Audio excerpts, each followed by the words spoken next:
Assalamualaikum warahmatullahi wabarakatuh. Perkenalkan, nama saya Nadia Amalia. Di sini saya akan menjawab pertanyaan dari tugas 1, pengembangan organisasi. Yang pertama, mengapa organisasi tersebut perlu melakukan perubahan dan faktor-faktor apa saja yang mendorong organisasi tersebut melakukan perubahan?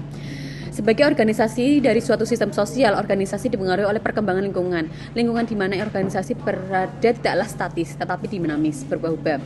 Mengikuti tren perkembangan zaman, perubahan-perubahan ini juga dilakukan oleh Dinas Kearsipan dan Perpustakaan. Sebagai organisasi sektor publik, Dinas Kearsipan dan Perpustakaan Kabupaten Kendal juga diharuskan untuk melakukan perubahan-perubahan yang berdampak terhadap kualitas pelayanan yang dilakukan.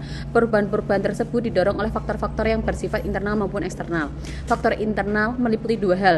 Yang pertama, perubahan struktur organisasi. Yang kedua, gaya strategi kepemimpinan. Faktor eksternal meliputi dua hal, yaitu kemajuan teknologi informasi dan komunikasi dan kritik saran dari masyarakat.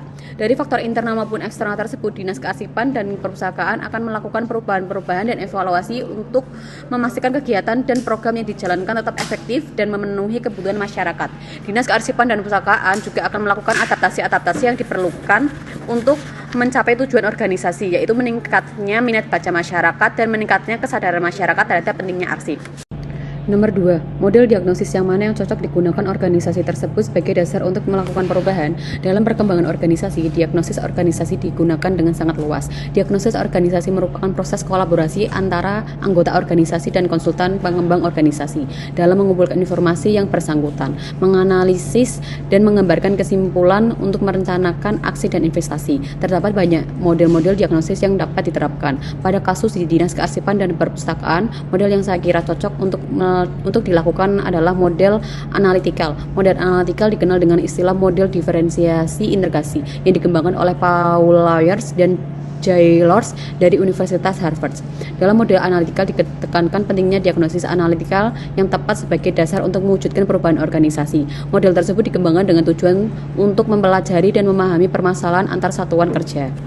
Nomor 3, model-model perubahan apa yang paling cocok digunakan?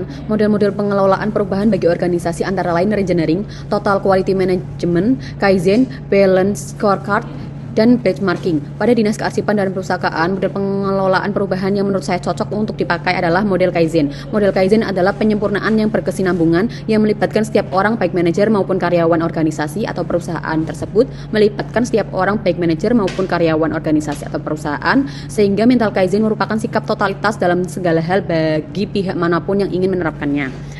Terima kasih video penjelasan dari saya. Wassalamualaikum warahmatullahi wabarakatuh.